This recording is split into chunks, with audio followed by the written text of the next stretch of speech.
Will sitting the bench for 2 years help Michael Penix improve his mechanics? And what are some of the hallmarks of a Ram-style offense under new Falcons offensive coordinator Zac Robinson?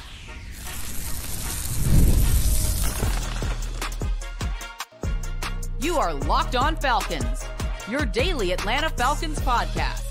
Part of the Locked On Podcast Network, your team every day. Welcome back, everyone, to another illustrious episode of the Locked On Falcons podcast, your daily Atlanta Falcons podcast, part of Locked On Sports Atlanta, your team every day. And today's episode is brought to you by FanDuel. Make every moment more. Right now, new customers get $150 in bonus bets with any winning $5 bet. That's $150 with any winning $5 bet. Visit FanDuel.com/LockedOn to get started. So, guys, if you don't know me, I'm your very humble host, Aaron Freeman, a.k.a. Sirius Black, a.k.a. Mr. Drew, a.k.a. the Jolly Green Giant, a.k.a. the iron that sharpens the iron, a.k.a. Mr. a.k.a. And I, of course, been covering the Falcons for far too many years, formerly at FalcFans.com, RIP, still going strong on this illustrious podcast. And I thank each and every one of you that goes strong with me as an everydayer that makes this podcast your first listen or first watch of the day, each and every day. And so for you to become an everydayer like this illustrious group of individuals, all you got to do is subscribe or follow for free on YouTube or wherever you listen to podcasts. So today's episode, I am joined by Luke Braun of Locked On Vikings. Yesterday, we talked with Cody Alexander of Match Quarters to talk about Raheem's defensive scheme. And Luke's going to tell us a little bit of insight into Zac Robinson's scheme because, you know, he's covered the last sort of, or one of the more recent Sean McVay proteges to get a head coaching gig and build an offense around Kirk Cousins. And that's what we're expecting from Zac Robinson, right? So we'll get Luke's insight into some of the hallmarks of what a Ram-style offense looks like. We'll also talk about someone we haven't talked about in a minute on this podcast, Michael Penix. And we've talked before about Penix's mechanics issues and accuracy issues. Those were question marks for Penix. And Luke is going to shed some of his insight into those issues. And we'll get into that right now. All right, guys, welcome back to another illustrious episode of the Locked On Falcons podcast with an illustrious guest. He is Luke Braun, the host of Locked On Vikings. Luke, my friend, welcome back to Locked On Falcons. Hey, man. It's always a pleasure. I wore red especially for you today. I appreciate that. Let's talk about Michael Penix. I know you wrote something up for Arif Hassan's Substack, I think Wide Left, about Michael Penix mechanics. Excellent piece. I highly recommend anybody who is subscribed to Arif's stuff to go check it out. But, you know, for the podcast listeners out there, they're just like, I don't got time, Luke. You know, what's the summary of what some of your issues that you had with Michael Penix as you watched the film and some of the mechanical issues? Yeah. And you can also find patreon.com/LukeBraunNFL. I did a video breakdown of Penix before the draft too, well before the draft, like before he even played in the championship game. I did that. Or like it came out like the day after the championship or something. So my deal with Penix, I'm not going to be making any friends here. I had him as a second round guy. And my deal with him is, okay, sick deep ball. And I love the way, like, he's an old quarterback. You can tell he's an old prospect. And I mean that in a complimentary way. You can tell he knows what he's looking at. You can tell that he sees coverages in an advanced level. One of the things I'm always looking for is, are you throwing to receivers or are you throwing against defenders? Are you just waiting for guys to be open and throwing to them and looking downfield for that? Or are you can you find times where you see him look and say, okay, you know, it's cover one, the high safety, you know, worked off that way, which means this in-breaker on the other side of that is going to be there. And sort of like, that's where a lot of quote unquote anticipation throwing comes from, is just like knowing, right? Oh, okay, he's there, but the leverage isn't right, so I can throw this. That kind of like more advanced thought process. I love the way that Penix's brain works. And I think that's the thing that made him, you know, for me, anything below a second round quarterback is not a serious NFL quarterback. You're like lucky if that's a backup, right? And so that's what brings Penix over that threshold for me. The concern, I mean, look, there's the age thing, right? And for me, like for a lot of people, like age is kind of just a deal breaker. Like, oh, he's old, must be a bad draft pick. And I think that's really stupid, right? Mm-hmm. It's context. It's okay, what are the issues? And you know, it's going to be harder to teach older prospects new things. There's actually, like, neurologically, like, that's true, but that's also It's like he's been a college quarterback for 5 years. If you didn't learn it yet, why didn't he learn it? Right? Maybe he just doesn't have it. And that's my concern. With the knee injuries as well, not necessarily that they're going to slow him down, but that this is who he is now. And what it leads to is a lot of inaccuracies. He just misses a lot. That's just, it sucks. It's just, it had him, just sailed it. And the reasons behind that are numerous enough to give me a lot of pause. For one, the way he comes through. So we'll talk biomechanics, right? So the way you want to come through, the best way for the human body to generate throwing power, forward motion on an object, is torque. Twist yourself up and then untwist yourself like a towel. You're going to snap at somebody, right? And so you need like flexibility. And like, this is Caleb Williams. Caleb Williams is unbelievably flexible. He can turn and torque and everything. And it's really cool. Penix doesn't really torque it up as much as you want. You don't see his hips like come through it the way that you don't see him wind up the way that you want. And I think because of that, a lot of the passes come through all arm, and his arm comes through at like a sort of outward angle. Like, what you want is for the elbow to essentially point where the ball is supposed to go. And then the arm should come up, or like the forearm should come up straight on top of that. And it'll look like a trebuchet kind of. But if you're swinging your arm out wide, that whole thing is now on an angle. And you have to let it go at the exact right time, or you're going to push it or pull it. And so a lot of passes get pushed or pulled that way. The other thing is the way you want your weight to transfer. So you're probably 95% of your weight when you wind up to throw is on your back foot. And then you shift your weight forward to give it that power. And like a lot of your power comes from shifting your weight from your back foot to your front foot. He almost shifts it up. And some of that I think is like, especially on a deep pass, you do want your motion to go up a little bit and be a little bit like kind of taller and floatier. And I think he's doing it too much to where his weight's coming off the ground and he's losing the power from that. You can see the evidence of that in the front foot. If you watch his front foot when he throws, it'll slide back on him. And if all year well, 200 some pounds of him is on that foot ain't sliding. So like that's got to come back. And my two concerns are, one, how much can you fix in a guy that, is going to be 26 25 when the season starts?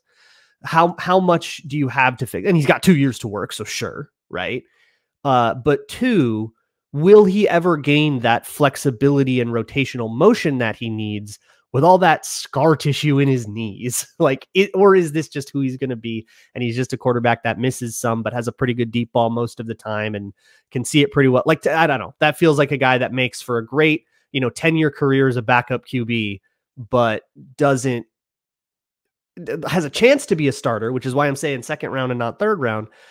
But I don't know if I would put my 8th overall pick on it. Fair enough. Yeah, I mean, a lot of the issues that you're pointing out, the same issues I noticed on film.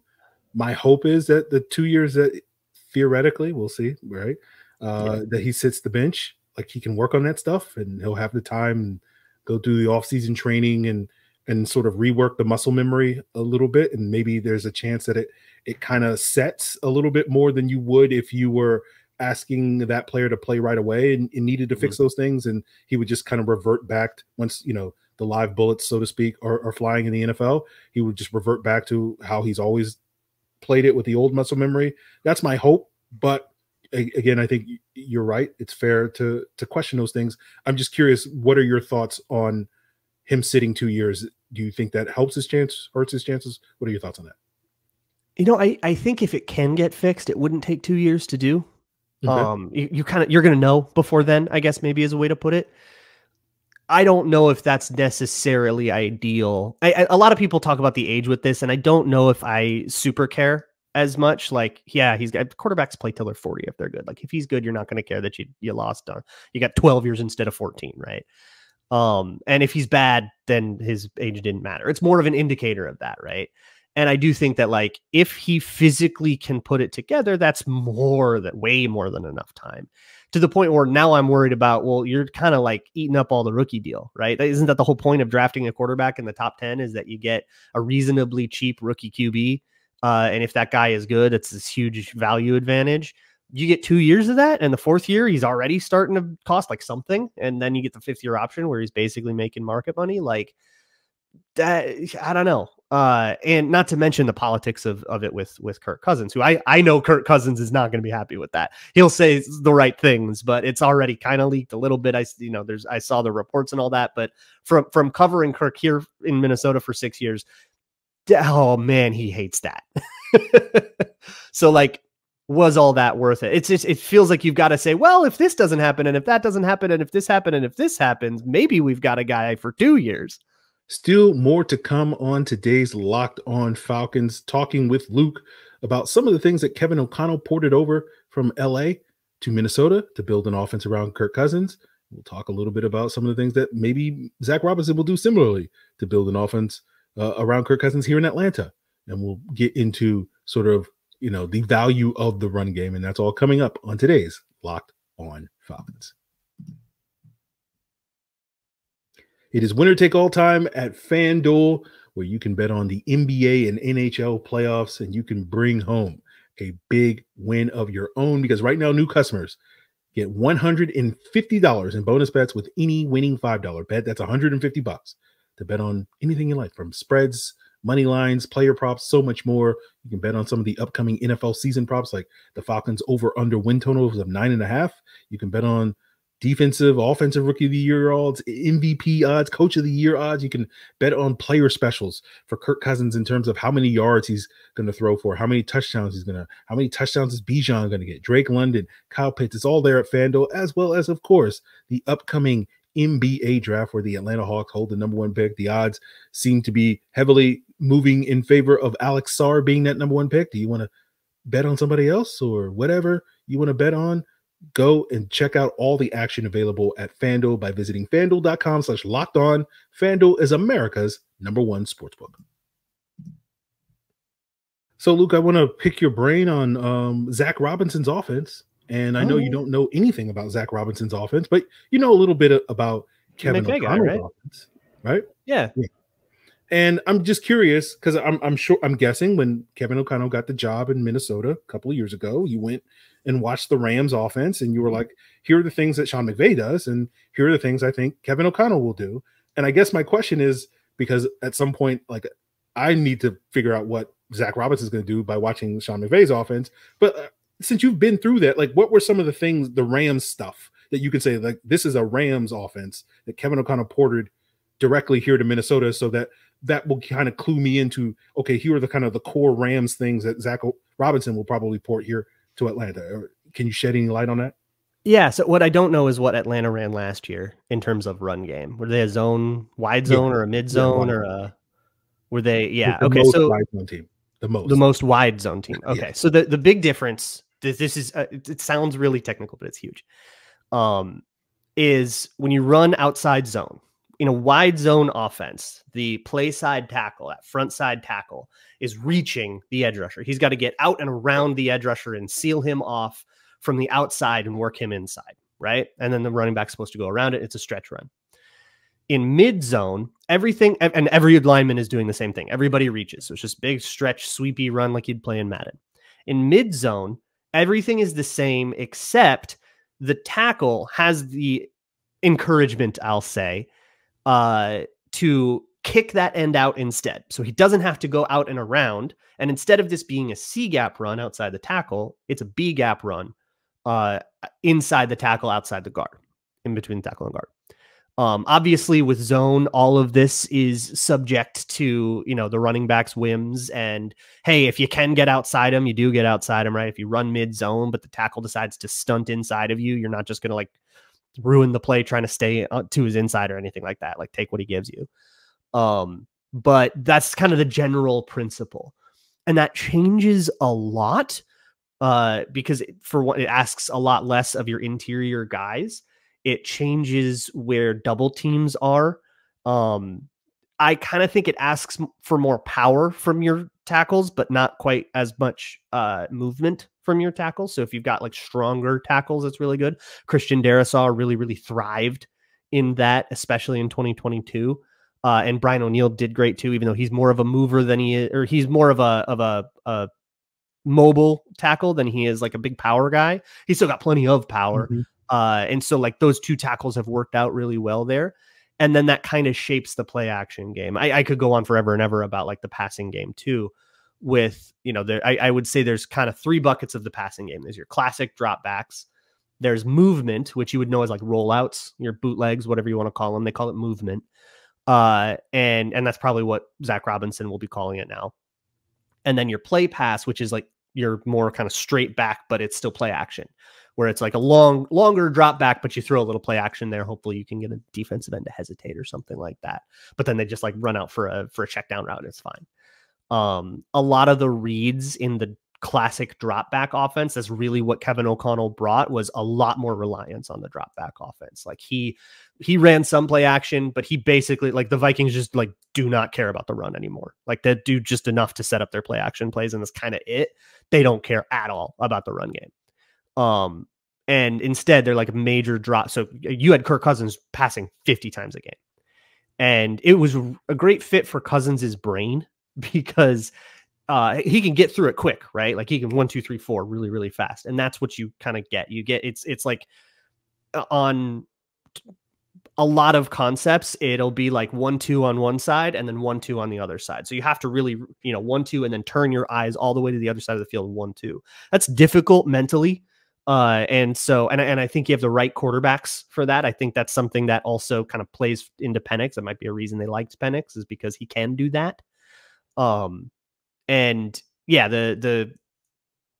I guess I don't know how Zac Robinson will distribute everything. I don't know how he'll allocate all of that stuff, but that will probably be the flavor of things. And what's interesting is McVay himself moved completely away from all of this. He's like on a totally different planet now, but all of his like ilk, all of his little offspring is still out there kind of running mid-zone, movement off of mid-zone, and then a lot of like sort of really precise timing, really precise spacing kind of route. So you need your receivers to be smart too. Like you need if you got like whoever your bozo receiver is that, is, I don't know who, if there's anybody in Atlanta that's known for making the idiot mistake, that guy's days are numbered. We'll see. I'm trying to think who that guy is. There was a couple of times Drake London did some bozo stuff, but there's no like Chase Claypool. Like that's the kind of guy I'm talking about, No. Like the celebrate while you needed to be in a no huddle kind of thing. I don't think we have that guy. No. Kind of guy that like goes out of bounds when he's not supposed to because he's trying to run clock that thing. Yeah, no. So guys, there's still more to come on today's Locked On Falcons, including if Kirk Cousins' recovery from an Achilles injury is going to cause the Falcons to rely a little bit more heavily on the run game this year under Zac Robinson. And since Luke is here, let's check out what the vibes are like in Minnesota with their rookie quarterback, J.J. McCarthy. And we'll get into all of that, guys, as we wrap up today's Locked On Falcons.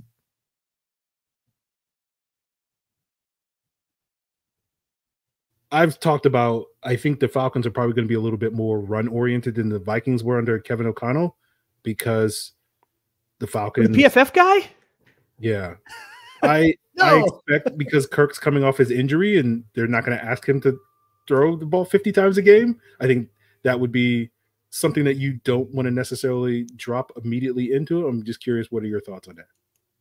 Kind of feel like that'd be fine. I think it's like, so what you have to know about Kirk, I don't know if you watched the Netflix thing that came out a couple years ago about Kirk Cousins, but he was hurt that whole year, 2022, and the way he attacked it was, I mean, he went way above and beyond. He did everything the Vikings had him do, and he was with the trainers and all that stuff, but he hired massage people, he hired chiropractors, he had somebody in his home like every day working on it. The work that he puts in like can accelerate that timeline in a quick way. I think he'll be fine. When I was covering, will he or won't he come back to Minnesota, I was always like, I don't know. Like coming off an Achilles does add risk and it changes the value proposition. But I think once he's on the field, I don't think you need him on a pitch count. I guess maybe that's the way that I'll put it. Like, I don't think you need him on a pitch count. And I guess the question, like if you have the run game where you can just set him up with a whole bunch of 2nd and 4s and you can just like dish on super hesitant linebackers, then let's go. But he's always been a guy that does all right when there's a lot of volume. Like when he's passed 400 times, 500 times in a season, like that he's been able to make good on that in terms of like efficiency. If you just want to talk like yards per attempt, EPA and stuff like that, he's always been pretty good for that. And it's just a matter of, you know, incurring risk because of some bozo stuff, the chaos meter and such. Yeah. Okay. We'll see what on that. And Luca, last little tidbit I want to ask you on, you know, what are the vibes like with JJ McCarthy? You got a rookie quarterback. Falcons got a rookie quarterback. What are the vibes like so far? The vibes are pretty good in Minnesota. I think everybody's like pretty high on the Timberwolves right now. As we record this, we're about to go to Game 7 with the Nuggets. It starts the day we're recording this, so we'll see how that goes. But the vibes of the last like 2 weeks have been very positive in Minnesota, and I think that's leaking over into Viking land.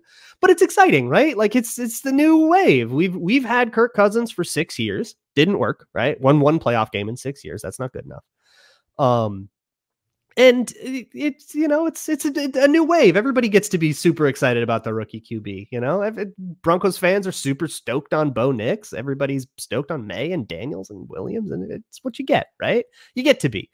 It's like you guys kind of have to wait for 2 years, right, before you get to be excited about Penix. Like you just have to kind of table that. But everybody, like, hey, there's a world where JJ McCarthy starts week 1. I don't think it'll happen. I think Sam Darnold's starting the season. But I think by the time the Vikings play the Falcons, week 14, I think he'll be in by then, unless he's really not ready. But everybody's super excited. They loved him. O'Connell's been following JJ McCarthy for 2 years. He has loved this guy. So that's the idea that there's some people in the Minnesota media that are like, oh, do they settle for QB5? No, they absolutely adore this guy. They were super caught off guard when the Falcons took Penix. They did not think that he was going to be QB5. So yeah, we'll say he's had rookie mini camp, right? So it's still very like Kevin O'Connell's got a very big thing about like the spring is for learning. We are not evaluating anybody. Nobody's in a position battle. Nobody's fighting for their job. Learn stuff. We got to install all the playbooks. You'd like improve, just focus on getting better. We'll do all the evaluation, the competition, the super intense stuff. That's in the summer. But for now, it's a very like, it's very lackadaisical. I shouldn't say lackadaisical. It's very chill. It's very like, it's fine. So, you know, no evaluations happening yet. He's just trying to get his head wrapped around everything. Okay. Well, Luke, I appreciate your insight on Zac Robinson, Kevin O'Connell, Kirk Cousins, Michael Penix, JJ McCarthy. You know, you're hitting all the hot button issues here on Locked On Falcons all off season long. There's a good title in there somewhere. Yeah. So let the people know what are some of the hot button issues that you're getting into on Locked On Vikings over the summer. Yeah, well, so I've been out for a couple of weeks, so I haven't really done anything topical since the draft. So we've got a couple of random signings to talk about and some post-draft, just some like draft recap stuff I'm sure people want on mailbag episodes, which are Tuesdays. And then we're doing the Everyman series, which is like a backstory kind of series that focuses on all the new Vikings and how they got to the NFL from, you know, the challenges that they may have faced as a kid, in high school, in college, injuries, whatever, how they got here, what kind of people are coming in, focusing a little more on the human side than, you know, just spending 2 months trying to argue about yards per attempt again, you know. Okay, that makes sense. All right. I wish I was going to say something out of pocket about like human beings, football players. Like, no, like you're big men hit people. Like, what are you like? Well, just because Kirk Cousins is a robot doesn't mean that they're all robots. Okay. Fair enough. Well, that's going to do it for us here, guys. Appreciate Luke for joining us, providing his insight. I'm sure we will be talking later this year in a potential crossover. So we will look forward to whatever the topics of discussion are. Who knows where we'll be then? Yeah, who knows at this point. So that is going to do it for us here, guys. Really appreciate it. Till then. So, guys, that's going to do it for us here on today's illustrious podcast. Go check out Locked On Sports Today, the free and available on YouTube and 24/7 streaming channel, as well as the free Amazon Fire TV channels app on whatnot. And thanks to Luke Braun. Check out Locked On Vikings if you want to get more insights into the vibes in Minnesota. Go check out Locked On T-Wolves to get the vibes on what's going on with that team.